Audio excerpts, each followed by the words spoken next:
안녕하세요, 여러분. 오늘은 교육과정에서 아주 중요한 주제죠. 저희가 지금 공부하고 있는 주제이기도 하고요. 역량. 이 역량에 대해서 한번 이야기해 보도록 하겠습니다. 우리가 역량이라는 것에 시간을 좀 많이 들여왔는데, 먼저 역량이라는 거를 얘기하기 전에 우리가 이제 수업을 한번 떠올려 보시겠어요? 요건 이제 수업 영상이니까요. 우리가 생각하는 예전의 어떤 수업, 그리고 지금 현재 우리가 지금 많이 경험하고 있는 수업들 있죠. 이 수업이 대부분은 뭐 교과서를 이제 차례대로 배우고 시험에서 그 내용을 얼마나 잘 기억했는지 확인하는 방식이죠. 제 수업도 그런 수업들이 좀 있습니다. 예를 들어서 지식 전달하는 게 조금 많은 수업들 있죠. 예를 들어서 이제 교육학 개론, 이런 수업들은 저도 그렇게 좀 많이 하는데요. 그렇지만 이제 중간에 뭐 토의 토론 이런 시간들이 좀 많이 있기도 하고, 그렇지만 우리가 교과서의 내용을 차례대로 배우고 곱씹어서 뭔가 토의 토론을 하더라도 얼마나 그 안에 있는 그 포인트 되는 내용들을 잘 기억하고 있는지 이런 것들을 좀 확인하는 방식으로 보고 있습니다. 최근 들어오면서는 사실은 예전에는 대부분의 시험이, 대부분의 수업이 이런 방식으로 채택이 됐다라고 하면, 최근에는 어떤가요? 이제 2023년 이후로 굉장히 화두가 되고 있는 인공지능. 저희 인공지능 정말 무섭죠? 지금 이 영상도 제가 인공지능은 아닌가? 인공지능의 기법을 약간 써서 영상을 좀 편집을 해보려고 제가 편집을 배워서 한번 좀 해보려고 합니다. 어떻게 될지 모르겠어요. 저도 한번 이제 시험 삼아서 해보는 거기 때문에. 근데 이 인공지능, 자동화, 그리고 글로벌, 이제 국제적인 협력, 그리고 지금 우리가 가지고 있는 어떤 기후 위기, 이런 굉장히 많은 그 사회과학엔 정말 컴플렉스하죠. 그래서 이 굉장히 많은 변화 안에서 단순히 지식을 많이 아는 것만으로는 충분하지 않게 된 겁니다. 그래서 우리가 이제 교육을 지식을 얼마나 아느냐에서 우리 역량 기반 교육 과정으로 넘어올 때 얼마나 많은 지식을 알고 있느냐보다 무엇을 할 수 있느냐로 키가 넘어온 거예요. 패러다임이 좀 이동하게 됐다. 우리가 이제 지적 지형이 이동하게 됐다. 이런 표현을 많이 쓰거든요. 그래서 이런 얼마나 아느냐에서 무엇을 할 수 있느냐로 이제 넘어오게 됐죠. 이때 중요한 키워드가 바로 역량입니다. 오늘은 역량이 무엇을 의미하는지 그리고 교육학적으로 어떤 가치가 있는지를 같이 한번 살펴보도록 하겠습니다. 먼저 역량이라는 단어 우리가 배우기도 했지만 수업 때 영어로는 competency 그리고 competence 이렇게 표현을 많이 하죠. 원래는 어떤 일을 수행할 수 있는 능력이라는 거를 이야기했는데요. 우리 교육학에서는 조금 더 확장된 의미로 이 뜻을 활용을 하기도 합니다. 이 능력이라고 하는 거는 역량을 우리가 한자어로 표현을 할 때도 이렇게 많이 쓰기도 하죠. 단순히 우리가 지식을 아는 것에 그치지 않고 이 지식을 실제 상황에서 활용할 수 있는 능력을 이야기합니다. 단순하게 지식 암기, 어떤 단편적인 기능 습득을 넘어서 지식, 기술, 태도가 통합돼서 실제 맥락에서 발휘되는 능력을 이야기합니다. 우리 역량 기반 교육과정 설계에서는 몇 가지 중요한 단계가 있죠. 첫 번째, 핵심 역량을 도출합니다. 이 핵심 역량을 도출할 때는 고려해야 될 게 우리가 사회가 어떤 것을 요구하는지, 그리고 국가 교육 정책의 어떤 방향, 이런 것들, 그리고 학문적 필요, 주로 이런 것들을 고려해서 학생들한테 우리가 꼭 필요한 역량을 정의를 해주는데, 이제 사회가 요구하는 능력, 그리고 국가 교육 정책 방향, 어떤 학문적 필요, 이런 것들을 그 학습자들한테 꼭 필요한 역량으로 저희가 정의를 내리고요. 두 번째는 성과와 성취 기준인데요. 이 성취 기준이라고 하는 거는 예를 들어서 어떤 단순한 역사적 사실을 안다 이런 것보다 이 역사적인 어떤 사건을 다양한 관점에서 분석하고 토론할 수 있다.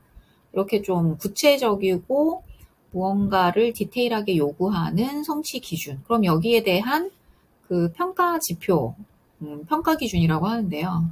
크리테리아죠. 그래서 이런 걸로 루브릭도 만들고 이렇게 성취 기준을 우리가 설정을 합니다. 그래서 이런 역량 발휘가 실제로 드러나는 목표를 세워주는 거죠. 세 번째는 학습 경험을 조직을 해줍니다. 근데 이 강의식 수업만으로는 우리가 역량을 기르기가 좀 어려워요. 왜냐하면 그 유네스코의 데스코에서 이야기하는 이 코어 컴petency 핵심 역량, 이 역량이라고 하는 거는 전공 지식이 아니거든요. 이 전공 지식이 아니라 우리가 이미 지식은 가지고 있어. 이미 지식은 가지고 있는데 그 외에 우리가 같이 협업해서 어떤 팀워크를 형성해서 무언가를 해낼 수 있도록 만든 것들이기 때문에 그래서 이 학습 경험을 조직할 때 강의식 수업만으로 진행하지 않고 우리가 프로젝트라든지 토의 토론 그리고 문제 해결 과정을 볼 수 있는 과제 이런 것들을 우리가 이야기해 준단 말이죠. 그리고 현장 실습 이런 것도 좀 도움이 많이 됩니다. 이렇게 해서 학생이 실제로 해볼 수 있는 경험이 포함된 것 이런 학습 경험을 조직을 합니다. 그리고 평가 설계를 하죠. 마지막으로 이 평가 설계라고 하는 거는 단순 지필 시험도 사실 중요해요. 중요하지 않은 게 아닙니다. 단순한 이 필기 지필 시험 지식을 물어보는 그런 것도 경우에 따라서는 필요하지만 우리가 이 지식 확인 안에 아까 말씀드렸듯이 다양한 역량을 발휘하기에는 상당히 부족해요.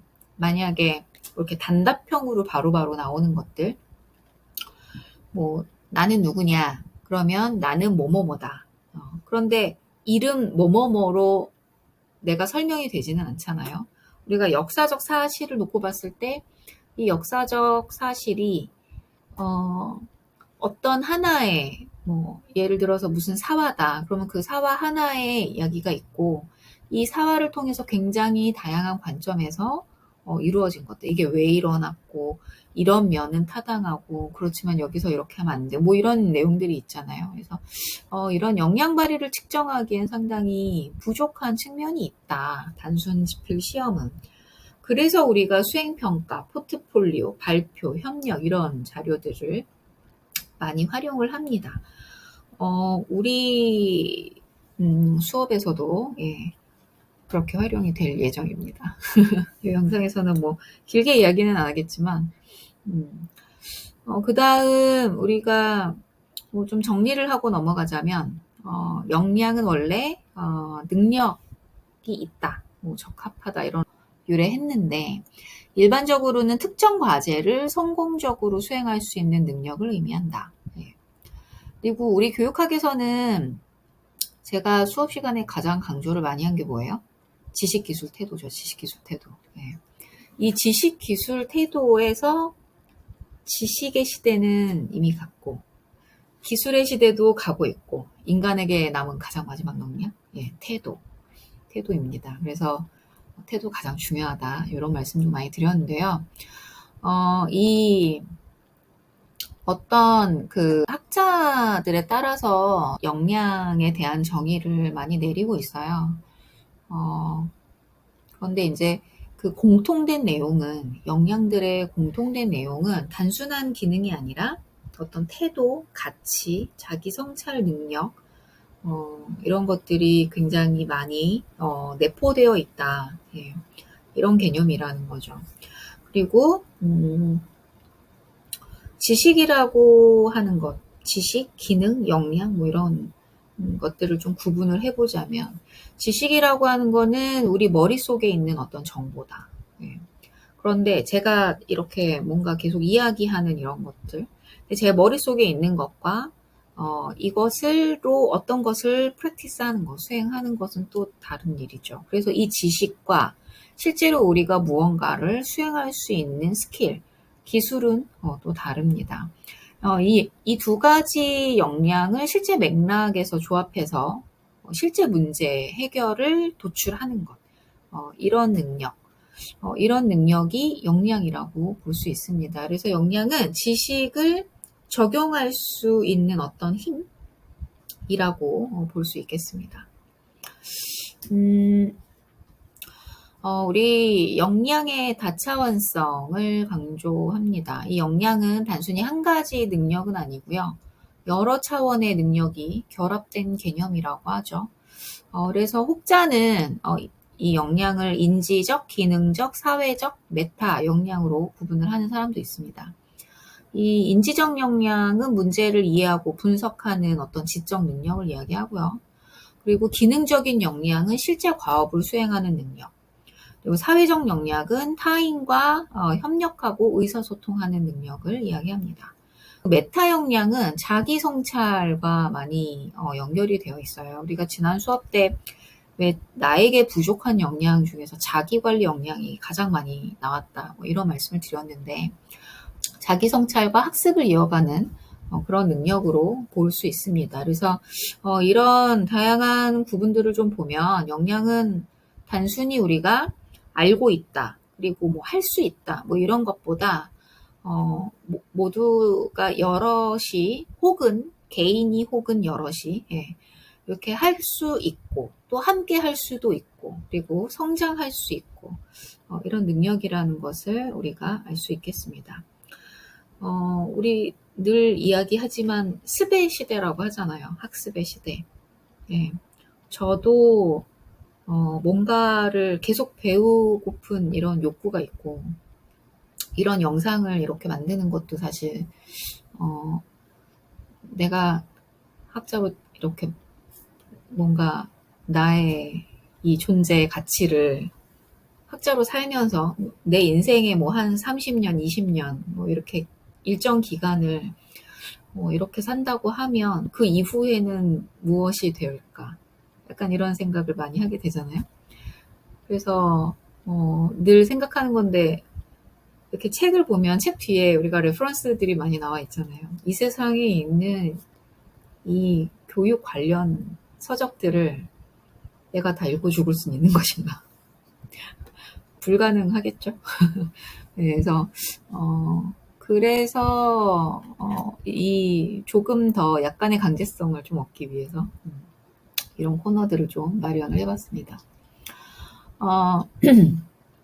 우리가 다시 역량으로 돌아와서 이 역량의 출발점 혹은 종착점은 우리가 교과의 내용이 아니라 학생이 발휘할 수 있는 역량이라는 겁니다. 그래서 우리가 제가 교육학을 이 학문으로 배우기만 하는 것과 현장에서 여러분들에게 전달하는 것과 정책으로 연결해서 무언가를 실행하는 것과 다 다른 것 같아요. 그래서 우리가 역량을 실천적, 맥락적 능력이라고 정리를 할 수 있겠다. 감히 이야기를 좀 해보려고 합니다. 오늘 이렇게 해서 역량 정의, 우리가 첫 시간부터 계속 이야기해왔던 역량 정의죠. 이렇게 해서 좀 이야기를 해봤습니다. 두 번째로 넘어가면 우리 역량의 어떤 학술적 의미와 국제적인 논의에 대해서 좀 이야기해 보려고 합니다. 다시 뵐게요.